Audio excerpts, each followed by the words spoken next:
Amados hermanos y amigos que estamos presentes en esta reunión, tengan muy buenos días. Damos gracias a Dios que nos reúne una vez más alrededor de su palabra para aprender de ella y también para escucharle a Él y también adorarlo. Vamos a orar para dar inicio a compartir el mensaje que Dios tiene para nosotros hoy. Amado Dios, Padre eterno, te damos gracias por tu palabra, bendícela, Señor. Habla a cada corazón conforme la necesidad que tú conoces y también provea el sustento, la dirección, la respuesta. Oh Señor, lo que realmente necesitamos de ti, seas tú propicio en esta mañana a través de tu palabra. Bendiga este mensaje y bendiga la vida de cada uno de los presentes. En el nombre de Jesús. Amén. Toda la existencia de la vida sin Dios precisamente se torna frustrante, insatisfactoria y fútil. Todos los placeres, las cosas materiales de la vida, cuando se buscan para sí mismos, no dan realmente nada más que un sentido de infelicidad y vaciedad. Por ello, en función a esta situación de esa búsqueda de placer, de sentido a la vida, hay algunos elementos que van asociados precisamente a esta frustración o a esta vaciedad. Y en el tema de hoy que vamos a abordar, hay una pregunta que es importante realizarlo para poder conducir en la continuidad de este mensaje respecto a este tema de la felicidad, de la búsqueda de dicha, de sentido a la vida. ¿Qué hace importante gozar y disfrutar al hombre lo que Dios le ha concedido como don para su felicidad? Precisamente Salomón en este pasaje, y ya que corresponde al día de hoy, que es Eclesiastés 3 del 16 al 22, aborda dos temas que de alguna manera él le veía como una especie de barrera, de impedimento para que el hombre pueda disfrutar de los dones que Dios le ha dado. Y eran las injusticias de la vida y la muerte. Y este tema de las injusticias y la muerte es abordado por Salomón precisamente en este pasaje, quien considera que el juicio es inminente y también la muerte es algo inevitable, que a toda criatura le va a llegar. Por ello, en esta mañana quisiera, hermanos, compartirle a la luz del pasaje que me corresponde hoy, el tema sobre las injusticias de la vida. Y vamos a ver este tema en dos bloques o en dos puntos, desarrollar precisamente un tema que es bastante, yo diría, contemporáneo. Y en primer lugar, vamos a ver las injusticias de la vida manifiestas en la conducta humana. En los versículos 16 y 17, Salomón aborda este tema de las injusticias desde un punto de vista como un accionar del hombre y desde un punto de vista como un hecho que va a ser juzgado por Dios. En primer lugar, en el versículo 16, que dice lo siguiente: vi más debajo del sol, en lugar del juicio, allí impiedad, y en lugar de la justicia, allí iniquidad. Esta es la versión Reina Valera, y en la nueva traducción viviente versa lo siguiente, la palabra de Dios. También noté que bajo el sol la maldad está presente en el juzgado. Sí, hasta en los tribunales de justicia hay corrupción.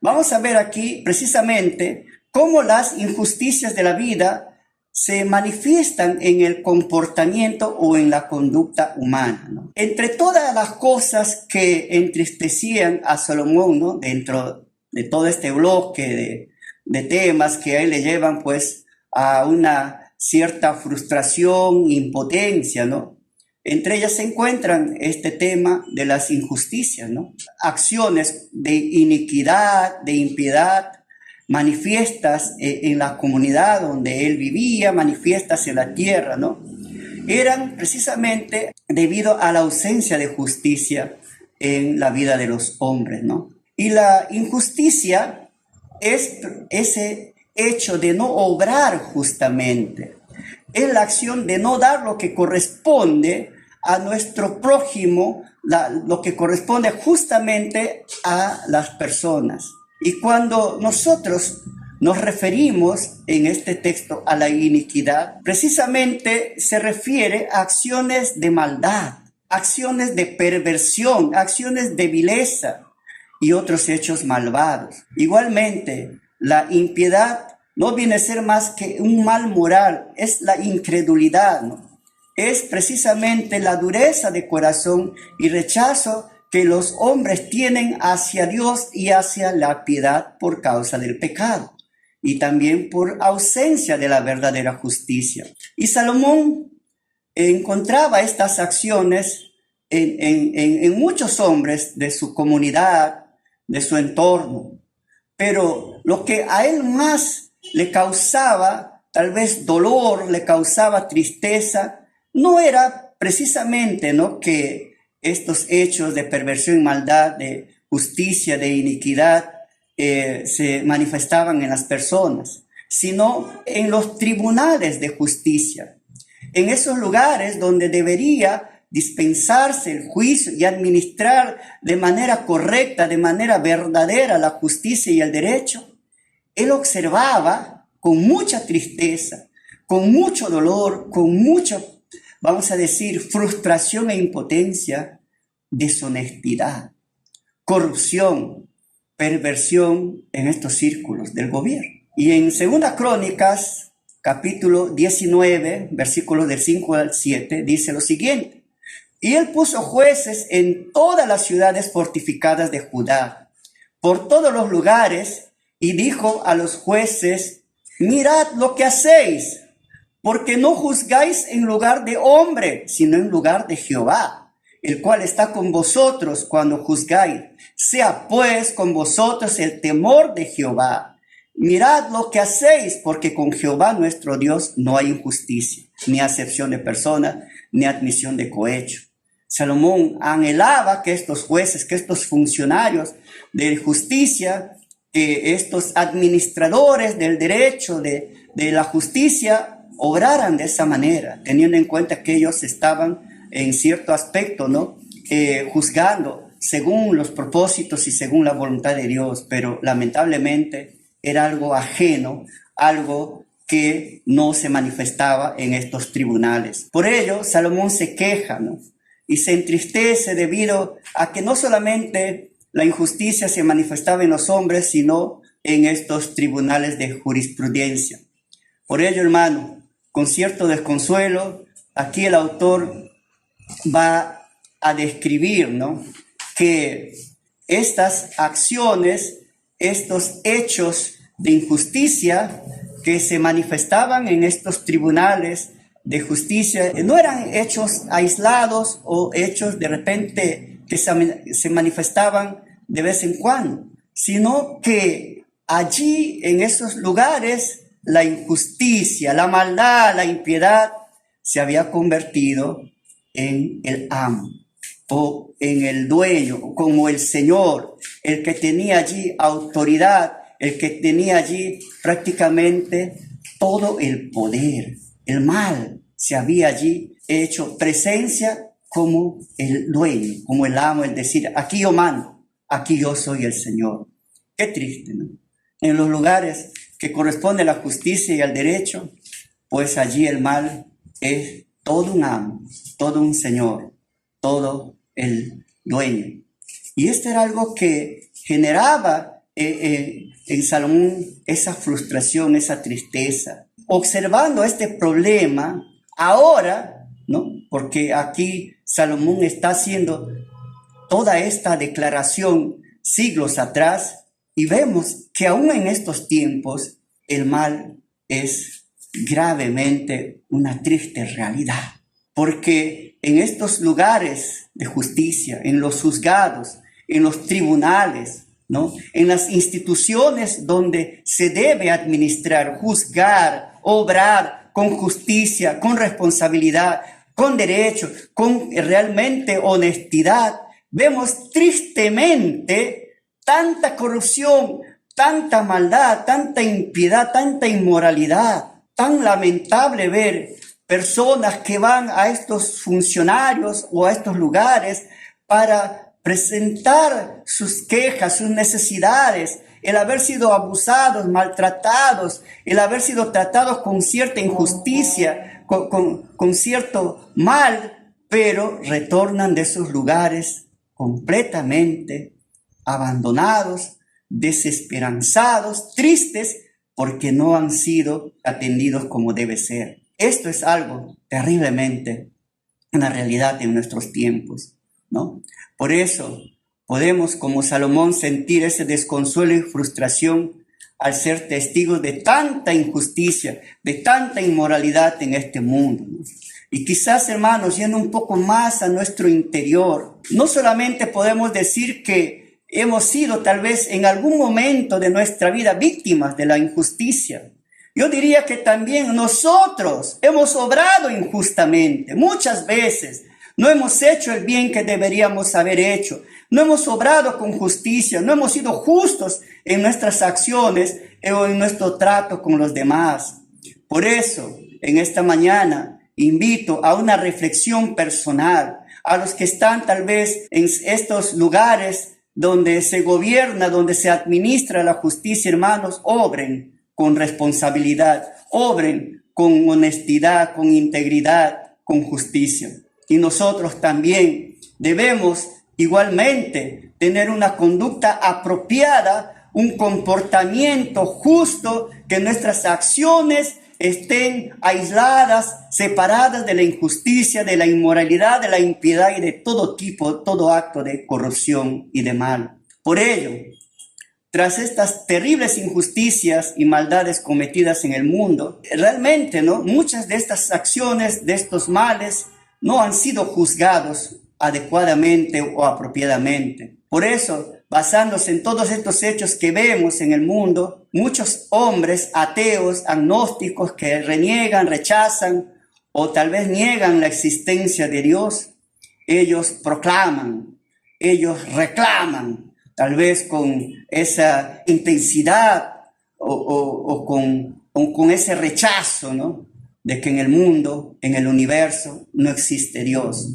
Ellos creen o ellos apoyan esta negación, su ateísmo, en el hecho de ver tanta injusticia en el mundo y tal vez decir, ¿dónde está Dios? ¿Por qué existe el mal? ¿Por qué existe tanta injusticia? ¿Por qué hay tanto abuso de los hombres inocentes, de las personas justas, piadosas? ¿Por qué? Entonces, es un hecho que vamos de alguna manera a responder esto, porque no todo es así como ellos tal vez lo expresan o lo manifiestan. Entonces, tras toda esta triste realidad, hermanos, que pareciera no hay esa solución o arreglo, en este siguiente versículo, Salomón plantea, ¿no?, en cierto aspecto, una respuesta a su inquietud, o a su reflexión, ¿no?, sobre el tema de la injusticia manifiesta aún en los tribunales de justicia. En el versículo 17 dice lo siguiente: y dije yo en mi corazón, al justo y al impío juzgará Dios, porque allí hay un tiempo para todo lo que se quiere y para todo lo que se hace. Y luego, en la siguiente traducción dice lo siguiente: me dije, a su debido tiempo, Dios juzgará a todos, tanto a los malos como a los buenos, por cada cosa que hayan hecho. En base a este texto, a este verso, vamos a ver aquí la impiedad e iniquidad, resultado de la injusticia, será juzgado un día por la justicia divina. Entonces, estas desigualdades que llevaron a Salomón a reflexionar, ¿no?, a tal vez preocuparse por lo que él observaba en su país, en su gobierno, él llega a la reflexión, llega a la conclusión de que tiene que haber un tiempo en el que Dios juzgue a los hombres, ¿no?, para que se enderecen los males de la tierra. Es cierto que la decencia y la justicia demandan un tiempo en el que se deben arreglar las cuentas, ¿no?, en el que se deben poner a cuenta las cosas a fin de que el bien sea vindicado. Ahora, en el corazón nuestro hay un sentido de justicia. Todos nos sentimos mal cuando vemos hechos injustos, tal vez hasta lloramos, hasta nos sentimos impotentes, frustrados, hasta nos sentimos airados cuando vemos tanta maldad, tanto abuso, tanto maltrato, tal vez hemos sido tan testigos cercanos a estos hechos, ¿no? Pero esto precisamente es debido a que somos creados a imagen de Dios. Y es precisamente la imagen de Dios que se manifiesta en nosotros ese sentido de justicia, ¿no? Y entonces, si nosotros sentimos eso, ahora pensemos, ¿no? Que Dios realmente está ajeno a todo lo que se ve en este mundo, que Dios realmente es indiferente a todo el mal que observamos. No, no es así. Por tanto, aquí se observa en este versículo que un día, ¿no? Todos estos hechos, estas acciones que se manifiestan en los tribunales de justicia, todas estas acciones de injusticia, toda esta corrupción, iniquidad, esta impiedad, un día va a ser juzgado por el Señor. Este es un hecho que debe a nosotros llevarnos, hermanos, a reflexionar en esta mañana, a pensar con propiedad, con profundidad, ¿no? Sobre el juicio de Dios. Aquí vemos que hay un tiempo, bíblicamente hablando, se deben considerar estos hechos de la justicia, este hecho del juicio, ¿no? Como un periodo, un tiempo en el cual, ¿no? Dios va a juzgar tarde o temprano. Dios juzgará a todas las personas. Hay un juicio en el cual están involucrados tanto el justo como el impío, tanto el bien como el mal. Un día Dios juzgará, Dios rectificará un día todas las cosas que se han cometido en esta tierra. Nada va a quedar realmente pasado por alto. Hay un tiempo en el que Él ha señalado en su calendario. Con Dios hay un tiempo para el arreglo de las aflicciones, aunque todavía tal vez no lo hemos visto en un sentido general. Hay un juicio general en el cual Dios va a juzgar a todos los hombres, a todos los males que se han cometido, uno a uno. Dios los juzgará y Dios con su justicia allí retribuirá todo lo que el hombre merece por sus acciones. Pero también en este tiempo Dios hace justicia. Tal vez no somos testigos tan constantes de ello, pero Dios es soberano. Y si Dios permite algunas cosas, Él tiene un propósito. Pero también entendamos de que Dios sí, somos muchos de nosotros bendecidos, protegidos, hemos sido guardados de muchos males, gracias a Dios por ello. Entonces, un día toda injusticia será castigada porque Dios realmente, quien establece los tiempos, ha establecido también que hay un tiempo para juzgar la conducta de los hombres. Él ha establecido un tiempo para juicio, para juzgar todas las injusticias, ¿no? cometidas por los hombres. Y esto es tanto ahora como también un día en el futuro. Por tanto, Dios juzgará al justo para declarar su inocencia y al impío para condenar su culpabilidad. Ahora, en el versículo 17, como hemos leído anteriormente, dice allí, porque allí hay un tiempo para todo lo que se quiera y para todo lo que se hace. Hay un tiempo para juzgar, hay un tiempo para juicio, y de esto no podemos nosotros pasar por alto. Aquí vemos que esta frase, ¿no? de este verso 17 hace evidentemente un tiempo de juicio, en el cual los actos e intenciones de los hombres van a ser juzgados por Dios. Y teniendo en cuenta este tiempo de juicio que ya se ha iniciado en el versículo primero de este capítulo 3, ¿no? donde se menciona que para todo hay un tiempo, hay que considerar precisamente, ¿no? el hecho de la soberanía divina. Dios es soberano, Dios tiene el control de todas las cosas, Dios tiene el control de las acciones, Dios conoce todo, Él sabe todo, no es que a Él se le ha pasado por alto algo, no es así. Por tanto, Dios no va a pasar por alto las injusticias. Él en su tiempo, en el tiempo que Él ha establecido según su calendario, Él va a aplicar la justicia mediante un juicio a todos. El juicio de Dios es algo inminente, hermanos amados. El juicio de Dios es algo que va a darse, se va a suceder, y precisamente allí en el tribunal divino, frente al trono de Dios, el lugar donde se imparte la verdadera justicia, la justicia auténtica, real, todos los hombres, de todas las razas, de toda la posición social, de toda condición económica, cultura, de todo grado, nivel de autoridad, todo eso, todos los hombres van a ser juzgados por sus obras y acciones. Hay un juicio donde van a ser todos puestos realmente a ser juzgados. Por eso, en esta mañana, tenemos que reflexionar sobre nuestro diario comportamiento. Y precisamente el juicio va a llegar, ya sea que este mundo llegue a su fin o nos llegue el fin a nosotros, pero hay un juicio que nos espera a todos. Por eso debemos considerar que un día el hombre va a ser juzgado por Dios por sus acciones. Vea lo que dice Hebreos 10. Y de la manera que está establecido para los hombres que mueran una sola vez y después de esto el juicio. El hombre un día va a ser juzgado, dice Eclesiastés 12:14 lo siguiente. Porque Dios traerá toda obra a juicio, juntamente con toda cosa encubierta, sea buena o sea mala. Un día, hermanos, vamos a ser juzgados. Nuestras acciones van a ser juzgadas por el Señor. Por ello, nosotros, los que somos creyentes, los que hemos puesto nuestra confianza en Dios, también estemos siempre considerando nuestra condición delante del Señor.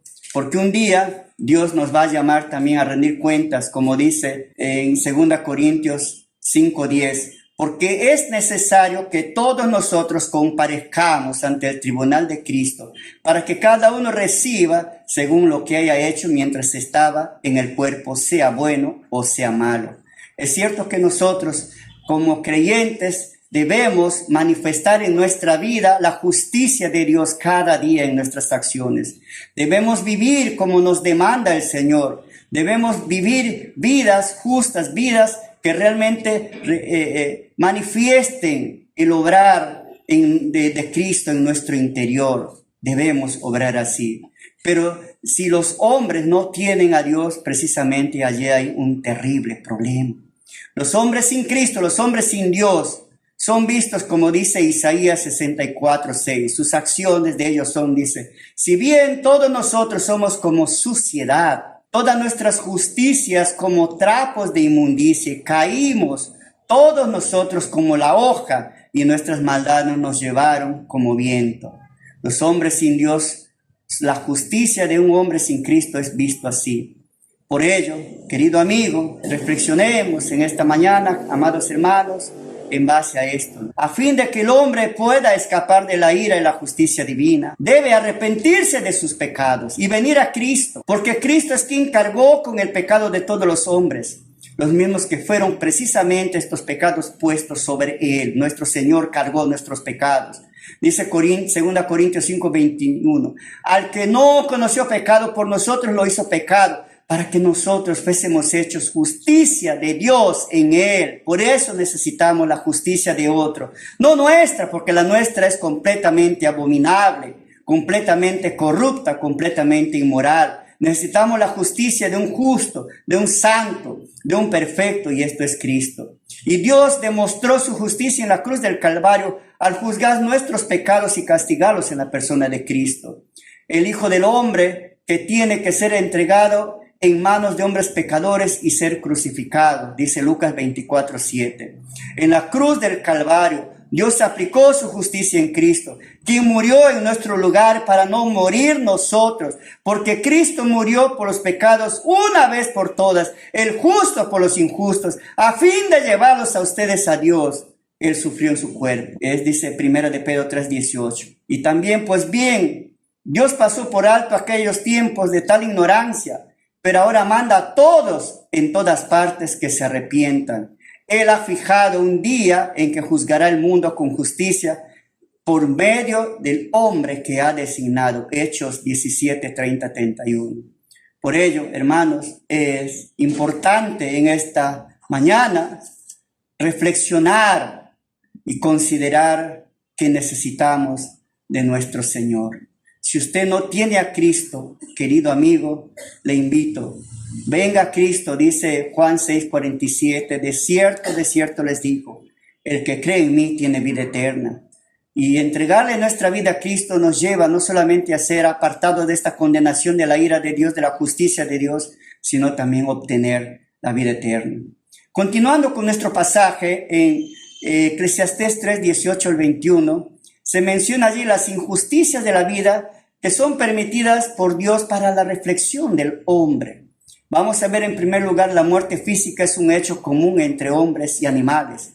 Dice los versos 18 y 19, de este mismo capítulo 3 de Eclesiastés lo siguiente. Dije en mi corazón, es así por causa de los hijos de los hombres, para que Dios los pruebe, para que vean que ellos mismos son semejantes a las bestias, porque lo que sucede a los hijos de los hombres y lo que sucede a las bestias, un mismo suceso es.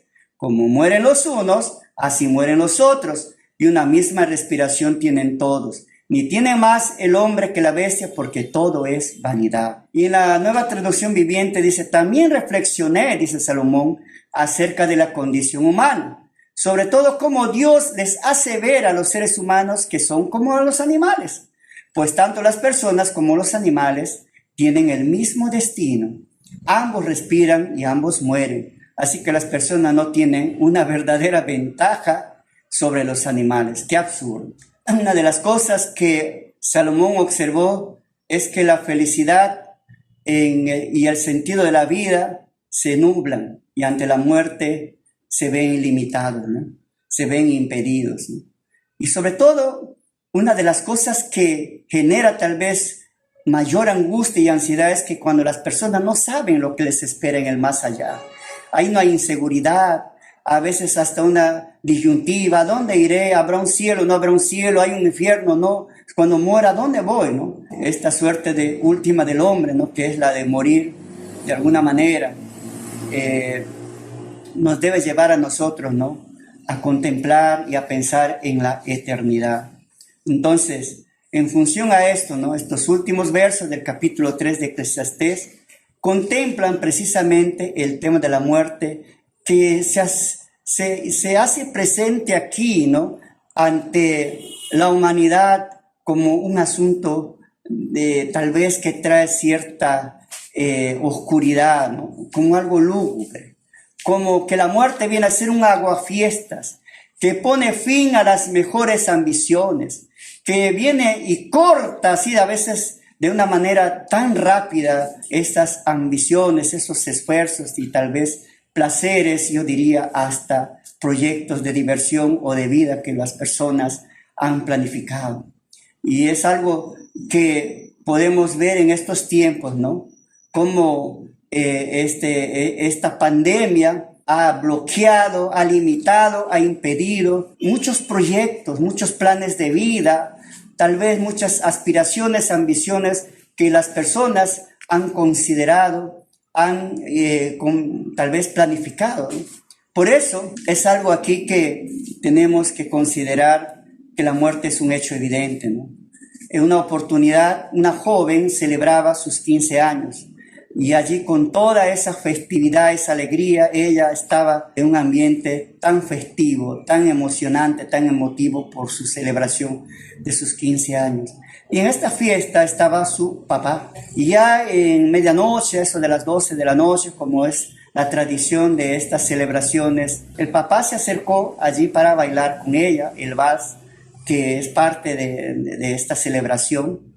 Y en el momento que él está allí bailando este vals, murió con un infarto. Prácticamente en segundos, en minutos, la fiesta se convirtió en un velorio y en un sepelio. Hoy precisamente el COVID ha enlutado muchas familias, ha traído tristeza, ha ausentado a muchos seres queridos, tal vez con quienes se han hecho proyectos, planes o se han tenido quizás muchas aspiraciones de diversión, de bienestar en el futuro.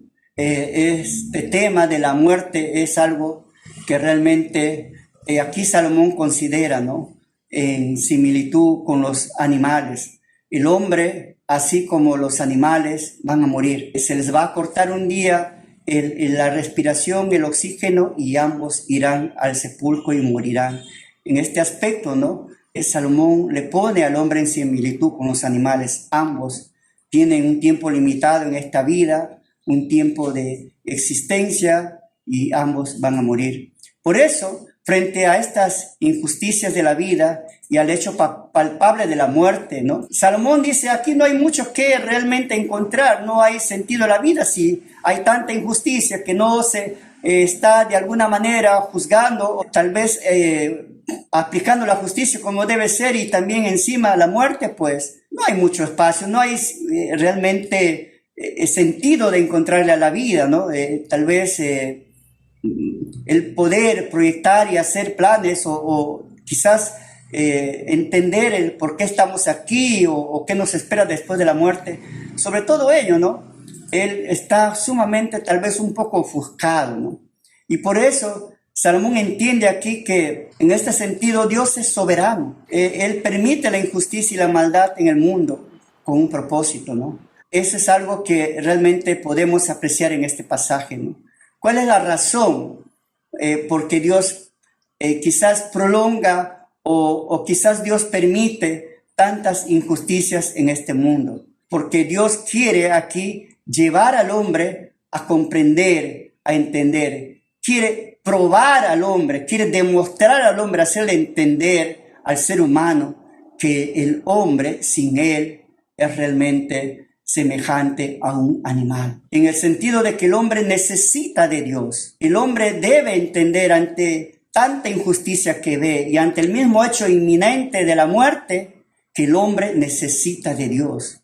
Que el hombre es nada, es vanidad, es alguien como un animal si no tiene a Dios. Y eso lo podemos ver en el comportamiento de muchas personas que realmente se comportan, muchos hombres y mujeres separados de Dios, que dan la espalda a Dios, que reniegan contra Dios, que se alejan de Dios, que rechazan a Dios, que no quieren nada con Dios, que se burlan, blasfeman contra Dios, dicen que no quieren que Dios gobierne su vida, que no quieren a Dios en su vida. Muchas de estas personas, hombres y mujeres, realmente sus vidas, sus conductas son un desastre. El hombre sin Dios se convierte como un animal, se vuelve una bestia. Sus acciones son monstruosas, sus hechos, sus actos son violentos, son inmorales, son completamente monstruosos. Podemos ver eso cada día. Hombres, cómo matan a los hombres, cómo cometen injusticia,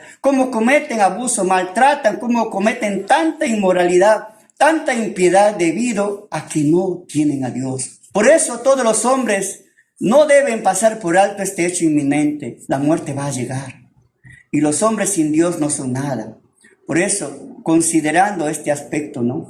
Como dice el Salmos 49:12, pero su fama no durará. Morirán al igual que los animales. Hay un evento que va a suceder. Todos los hombres mueren. No importa quiénes seamos. No importa si seamos pobres o ricos, importantes, humildes, jefes, obreros, funcionarios, dueños de inmensos imperios o pobres que no tenemos nada. Todos moriremos. Sea hoy o mañana, moriremos. El hombre va a morir como cualquier animal. Por ello debemos tomar en cuenta, debemos tomar muy en serio el tema de la muerte y de la eternidad en esta mañana. El hombre, en cierta diferencia del animal, es que el hombre tiene la imagen y semejanza de Dios. Y Cristo no vino a morir por un animal, sino por los hombres, porque los hombres son creados a imagen y semejanza de Dios. Por ello necesitamos a Dios, necesitamos al perfecto, al santo del universo. Cristo anuló la muerte y sacó a luz la vida y la inmortalidad por medio del Evangelio, dice 2 Timoteo 1:10. Por ello Él nos invita en esta mañana, busquen a Dios, vengan a Dios. Amadas personas, familias que nos ven por este medio, ustedes que están lejos de Dios, vengan a Cristo, entreguen su vida al Señor, no mueran separados de Dios, renegando contra Dios o rechazando a Dios. Arreglen sus cuentas porque un día morirán todos, igual que los animales, y van a enfrentar el terrible juicio y también la terrible realidad del infierno. Un hombre sin Dios está condenado a morir. Y precisamente esto vamos a ver aquí en los versos siguientes. Dice el versículo 20 y 21, todo va a un mismo lugar, todo es hecho del polvo y todo volverá al mismo polvo. ¿Quién sabe que el espíritu de los hijos de los hombres sube arriba y que el espíritu del animal desciende abajo de la tierra? Hombre y animal vuelven al polvo cuando mueren. Todos los hombres y los animales van a la tumba, ¿no? Y precisamente en esta reflexión tenemos que considerar, ¿no?, en ese aspecto, que el hombre como el animal van al polvo de donde han sido tomados, ¿no? De la materia, van al mismo lugar, ¿no? Como lo menciona Génesis 3:19. Con el sudor de tu rostro obtendrás alimento para comer hasta que vuelvas a la tierra de la que fuiste formado, pues fuiste hecho del polvo y al polvo volverás. Precisamente es la vida, ¿no? El aliento que Dios ha concedido tanto a los animales como a los hombres, ¿no? Con la única diferencia de que el hombre fue creado a imagen de Dios. Ambos vinieron de ellos y a ellos volverán, por supuesto, ¿no? Aquí teniendo en cuenta siempre esa diferencia. Por ello, ¿no? A la luz del Nuevo Testamento podemos ver, hermanos, que el alma de los creyentes, el alma y el espíritu de los hombres, ¿no? Que han recibido a Jesucristo, que son salvos por la gracia de Dios, por Jesucristo, van a estar con Cristo en el momento de la muerte. Cuando un cristiano muere, va con su Señor. Su cuerpo va a la tumba, pero su espíritu y alma van con Cristo. 2 Corintios 5:8 dice, pero confiamos y más quisiéramos estar ausentes del cuerpo y presentes al Señor. Y Filipenses dice 1:23, porque de ambas cosas estoy puesto en estrecho, teniendo deseo de partir y estar con Cristo, lo cual es muchísimo mejor. Y en Hechos 8:2 podemos ver que cuando Esteban fue apedreado, su cuerpo fue llevado a la tumba, pero su espíritu y su alma fueron con el Señor, ¿no? Ahora, a diferencia de esto, ¿no? El espíritu y el alma del hombre que no tiene a Cristo, que muere sin salvación, que muere sin Cristo, su cuerpo va a la tumba, pero su espíritu y su alma van al Hades. Dice Lucas 16:22-23. Aconteció que murió el mendigo y fue llevado por los ángeles al seno de Abraham. Pero murió también el rico y fue sepultado. Y en el Hades, el rico alzó sus ojos, estando en tormentos, y vio de lejos a Abraham y a Lázaro en su seno. El hombre sin Cristo va a un lugar llamado Hades, que es un lugar de tormento en espera del juicio final. Por eso, cuando Cristo vuelva en el aire, los cuerpos de los que han muerto en fe, los que han sido salvos, van a resucitar. En forma glorificada estos cuerpos saldrán de la tumba, se unirán con su espíritu y su alma e irán al encuentro con su Señor. Veamos lo que dice Filipenses 3:20. Mas nuestra ciudadanía está en los cielos, de donde esperamos al Salvador, al Señor Jesucristo, el cual transformará el cuerpo de la humillación nuestra para que sea semejante al cuerpo de la gloria suya, como nuestro Señor. Por el poder con el cual él puede también sujetar a sí mismo todas las cosas. Y en 1 Tesalonicenses 4:16-17 dice lo siguiente: porque el Señor mismo, con voz de mando, con voz de arcángel, con trompeta de Dios, descenderá del cielo, y los muertos en Cristo resucitarán primero. Luego nosotros, los que vivimos, los que ya hemos quedado, seremos arrebatados juntamente con ellos en las nubes para recibir al Señor en el aire, y ahí estaremos siempre con nuestro Señor. Aleluya, qué bueno, gloria a Dios. Entonces, amados hermanos y amigos que nos escuchan, los cuerpos de los muertos incrédulos van a resucitar ante el juicio en el gran trono blanco. Allí se reunirán con su espíritu y alma y serán lanzados al lago de fuego. Y vi a los muertos, grandes y pequeños, dice Apocalipsis 20:12-15, de pie ante Dios, y los libros fueron abiertos, y otro libro fue abierto, el cual es el libro de la vida, y fueron juzgados los muertos por las cosas que estaban escritas en los libros según sus obras. Y el mar entregó los muertos que había en él, y la muerte y el Hades entregaron los muertos que había en ellos, y fueron juzgados cada uno según sus obras. Y la muerte y el Hades fueron lanzados al lago de fuego. Esta es la muerte segunda. Y el que no se halló inscrito en el libro de la vida fue lanzado al lago de fuego. Estrictamente hablando sobre este pasaje, los animales tienen cuerpo y alma, pero carecen de espíritu. Y la Biblia no dice nada en cuanto a si hay vida después de la muerte para los animales. Pero en el caso del hombre, hermanos, amigos, la muerte es un hecho innegable. No podemos evitarlo. Un día nos llegará a todos la muerte, por lo cual debemos estar preparados para ello. Y hay dos lugares a los que van los hombres luego de morir. Uno es el cielo y el otro es el infierno. Por tanto, debemos elegir uno de estos lugares donde queremos pasar la eternidad. Y eso lo debemos hacer ahora mientras estemos con vida en esta tierra. No vamos a elegir un día estando muertos, no se puede. Tenemos que elegir ese lugar donde queremos pasar la eternidad, o el cielo o el infierno estando aquí. Por ello, en esta mañana, si usted está lejos de Dios, asegure su futuro en la eternidad. En verdad os digo, dice Juan 5:24, el que oye mi palabra y cree al que me envió tiene vida eterna y no viene a condenación, sino que ha pasado de muerte a vida. ¿Dónde usted quiere pasar la eternidad? ¿En el cielo o en el infierno? Usted decide, usted tome una decisión en esta mañana. Concluyendo, hermanos, este tema, en el versículo 22 dice lo siguiente: entonces me di cuenta que no hay nada mejor para la gente que ser feliz con su trabajo. Esto es nuestro destino y nadie nos puede traer de regreso para ver lo que pasa después de muerte. Entonces, debemos nosotros darle gracias a Dios por la vida que tenemos, por la vida que nos da.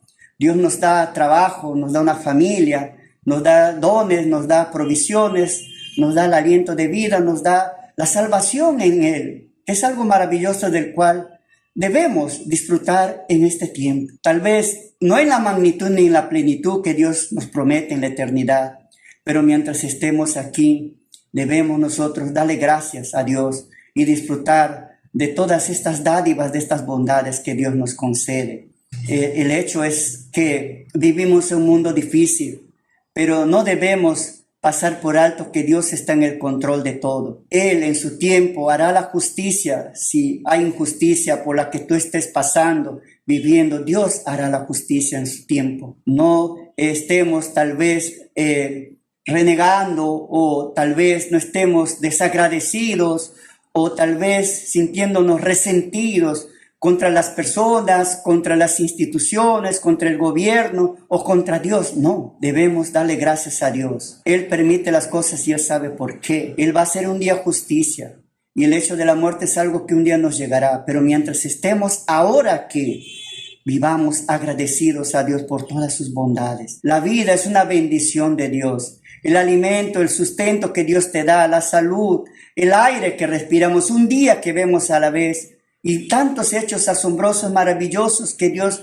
nos concede aún en estos tiempos de tanta crisis, ¿no? Tal vez un amanecer, ver cómo sale el sol, tal vez ver un ave, una flor o algo allí, a tu hijito que te abraza, que te ama, la familia que tienes, es una bendición. Todo es una bendición, disfrútalo en el amor de Dios. Las injusticias de la vida son hechos evidentes y manifiestos por causa del pecado y la maldad humana, que un día van a ser juzgados en su plenitud, pero que ahora también Dios tiene el control sobre ello.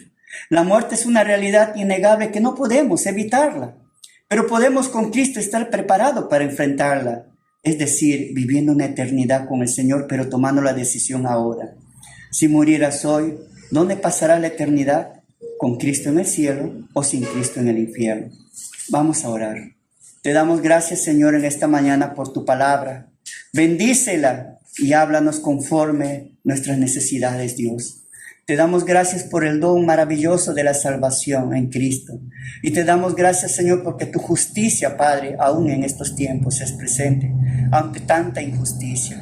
Y que la muerte es un hecho innegable que todos pasaremos, pero te damos gracias porque la muerte para los cristianos es un paso de esta vida a una mejor vida. Bendiga, Señor, tu palabra. Gracias por ella, en el nombre de Jesús. Amén. Muchas gracias, hermanos. Dios los bendiga.